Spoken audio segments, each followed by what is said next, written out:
Hello everyone, I'm your host Mariana and you're listening to A Degree Farther, the official podcast of the graduate school at Hood College, where we feature current students, alumni and faculty who are innovators on our campus and in our community. Numerous exciting developments are underway at Hood this semester, with a particular focus on new academic programs and prospects. In the following episodes, we will talk with program directors who will share with us information about the new programs, their objectives, enrollment procedures, and associated benefits. For today's conversation, we have the privilege of hosting Dr. Elizabeth Knapp, the esteemed director of the newly established Law Resident Master of Fine Arts program in Creative Writing. Dr. Elizabeth is an associated professor of English at Hood College, where she chairs the Department of English and Communication Arts.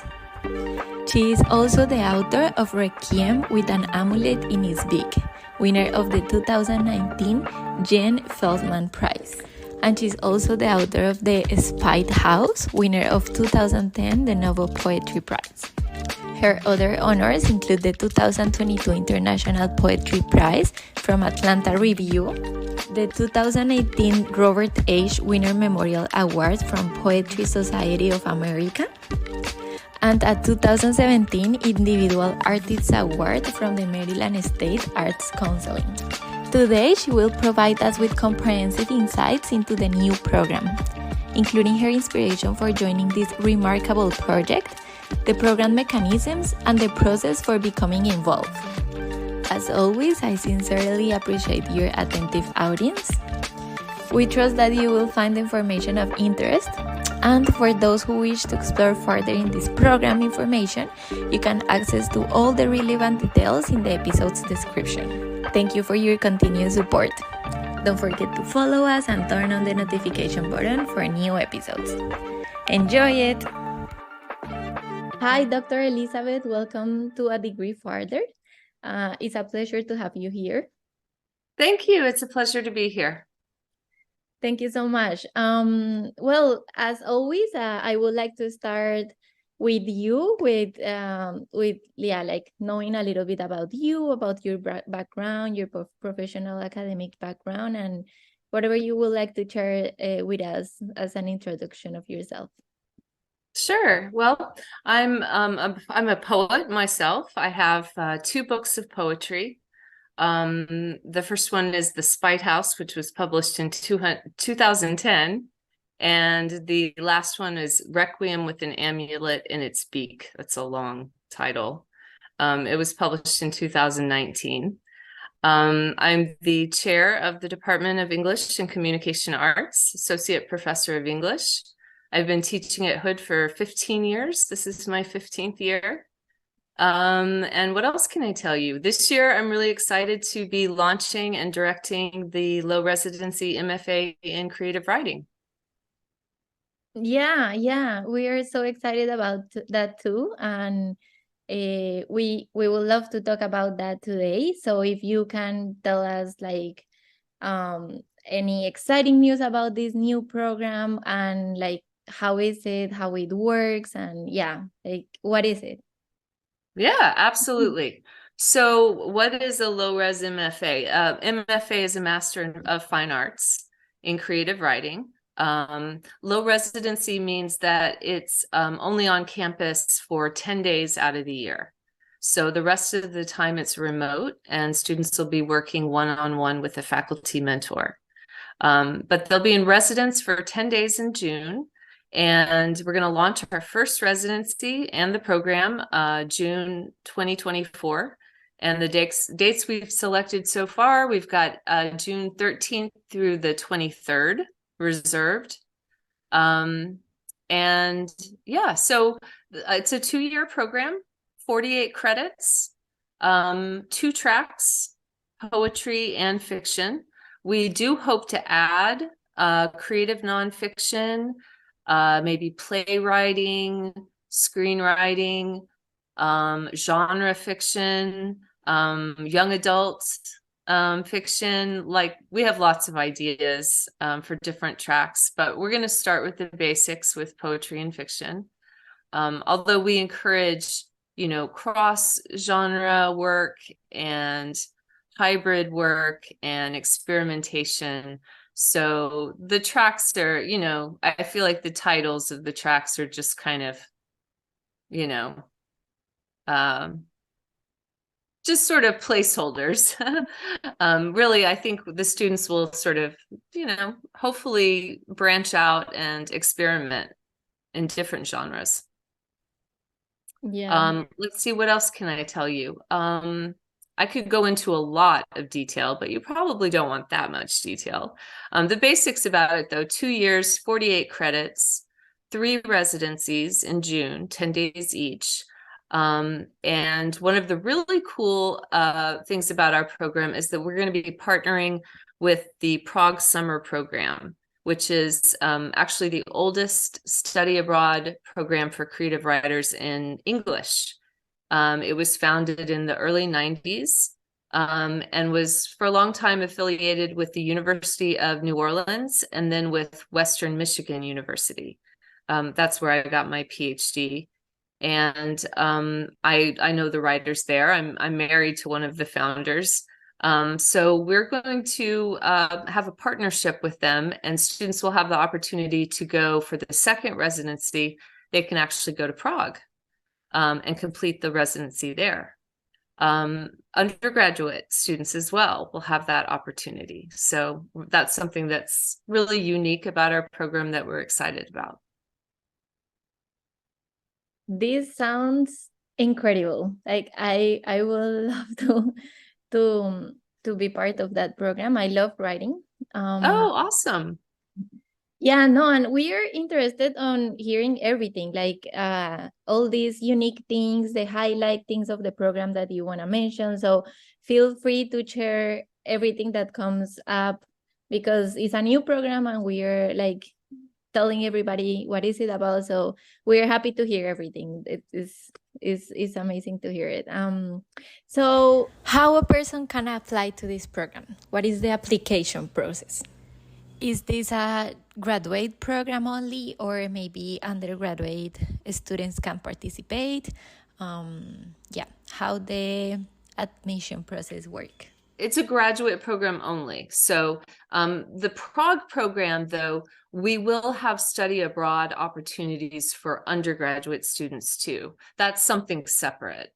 But the MFA is a graduate program. And for the application, we're going to require a bachelor's degree.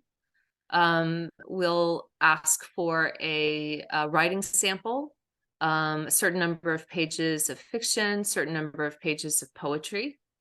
And then we'll have a book review, like a review of a recent work of fiction or poetry from the last 10 years. And then finally, a 500-word personal statement. So detailing your writing life, your reading life, and your plans for your work. Let's see, I think that's it. We're not requiring letters of recommendation. And I think that's it. And the bachelor degree have to be in any specific field? No, any field is welcome. Okay, that's good. So what career opportunities will this program provide to the graduate students that encourage and had this program degree? So in general, low residency programs tend to attract students who are already established in their careers. So a lot of working professionals apply to low residency programs specifically because they're low residency. You'll find that you'll have a much wider age range in low residency programs than you will in full residency MFA programs.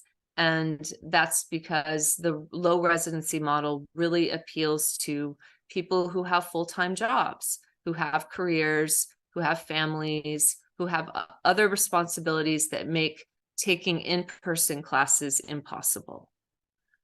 So it's really a popular program for people who are, like I said, already established in their careers or lifelong learners. I actually just spoke with a woman who's really interested. She's 81 years old, an 81-year-old Jamaican woman with a master's in divinity from Princeton, who loves to write poetry and is really interested and wants to apply to our program.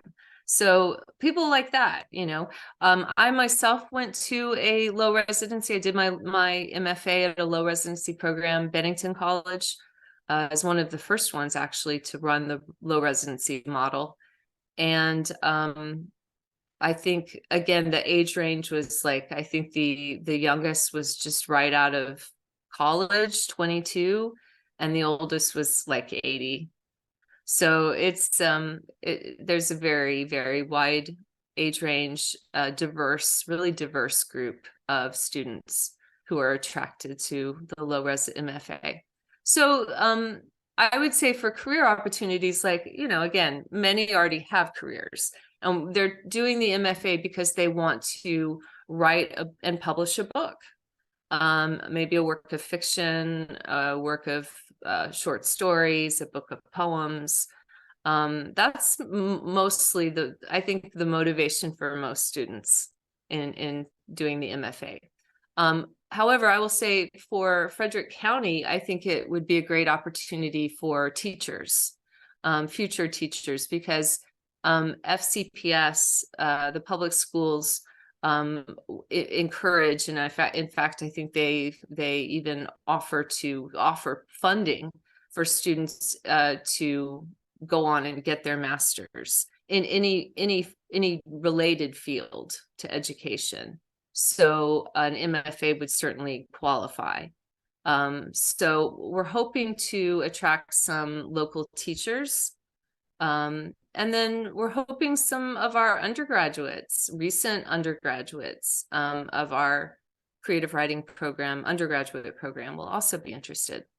Writing, I mean, we do everything with writing, right? I mean, when you're practicing writing, whether it's your own work, your own poems, your own stories, your own novel, you're working those muscles that you're going to be using in any career field. So while what you're writing, what you're working on in the program may not be actually, you know, what you do for a living, what you're learning in that program are skills that can apply to any career. Yeah, writing is everywhere. It is. You talk about some hopes that you have with the program. Can you share us more of these? Like, what are your hopes for this new program in general? Well, I think our sort of collective goal for the program is just to establish a community of writers, working writers who support one another and, you know, enliven and enrich the community. We think Frederick is a great town. We've got some really cool kind of writing groups and art groups outside of the college, and we'd really like to try to pull them in as well and really make it kind of a community-wide effort. So as part of the residencies, we're actually going to be running a community reading series. And all of our guest writers will be giving readings. We, the permanent faculty, will give readings, and the students will give a reading at the end. The guest writers, that reading series will be free and open to the public. So, you know, that's one way we hope to draw the community in as well. So that's sort of, as I say, our collective goal, this idea of community. And personally, I'm really committed to diversity within our student body, and both the student body and with our faculty. I've put together a really amazing list of guest writers, accomplished, diverse guest writers. And I would like to support our students with scholarships. So I would like to offer at least 2 merit need-based scholarships that students can apply for. One specifically, I would like to be for a woman writer of color. So those are my very particular personal goals for the program. It sounds incredible, and I really like the point you talk about the community. I think in Hood, community is something that is always present, and I've been talking with a lot of people, like, and I can see how when you work things with others, the power that comes with that is huge. And writing is something that is being losing with the years, with the technology, now that we have artificial intelligence and these programs that create you text and Right. essays in 5 seconds. I feel like these programs are very important and incredibly useful, and they are so powerful. It's a kind of art and it's a kind of expression that we cannot lose. So thank you for doing that. Congratulations for this new program. I'm so excited about it. And all these that you're mentioning, the scholarships, the community, the effort for doing more tracks in the program, and everything sounds incredible. So I don't know if you have anything else you would like to add, if you have any fun facts or anything you would like to add about the program or you, before we close. Yeah, I guess I'll plug our Nora Roberts Writer in Residence. So I don't know if you're aware of this writer named Nora Roberts, who lives in Boonesboro, actually. She is a romance writer, and she has a foundation, and she gives very generously to the community, to the arts community, local arts community. And she has established a fund for us to bring a guest writer to campus every other year or so. We're able to do this. We weren't able to because of the pandemic. So this is the first time actually since 2019 that we've been able to bring a visiting writer. So we're going to be bringing Sandra Beasley. She's a poet and a nonfiction writer and poet from Washington, D.C., award-winning poet and nonfiction writer. And we're really excited about that. She's going to be teaching a creative nonfiction workshop. It's called, the title is English 319 Creative Nonfiction. And she'll also be visiting some of our other courses. We're actually putting our spring schedule together right now. But I know that we are going to be offering some other poetry courses for the core that she will come in and visit, and she will be giving a reading in February. And then she will be staying on for the first residency in June of the MFA. So she'll be one of our guest writers in June as well. So yeah, I hope all of our undergrad students who are listening, maybe thinking about taking a creative writing course, if you've already taken the intro course, you are eligible for this creative nonfiction workshop, and we hope you'll sign up. Yeah. Is there any link or website? Yes, there is. Yeah. It is on the English department website under faculty. You'll see the Nora Roberts Writer in Residence. Perfect. So if you could share that link with me, I can put it in the description of the podcast. Also, anything related with the new program, maybe the website. Also, it will be nice to have the title of your books for people that is interested. If you want to share the community writing, what is it, like groups that you have outside, maybe we can also share that. So we can make it a bigger community and diversity, as you said. Sounds wonderful. Thank you so much. Thank you. It was great talking to you. I hope the best luck for this program. I'm sure it's gonna be great, and I hope that everybody that is listening and is interested reach out and come up and sign in. Thank you so much. I appreciate it. Thank you. Thank you so much for listening to A Degree Further, the official podcast of the graduate school at Hood College, where we help you go farther in your life, in your career, and in your community. Be sure to tune in next time and to catch up on all the latest episodes. Visit hood.edu/a degree further. I'm your host, Mariana, and thank you so much for listening.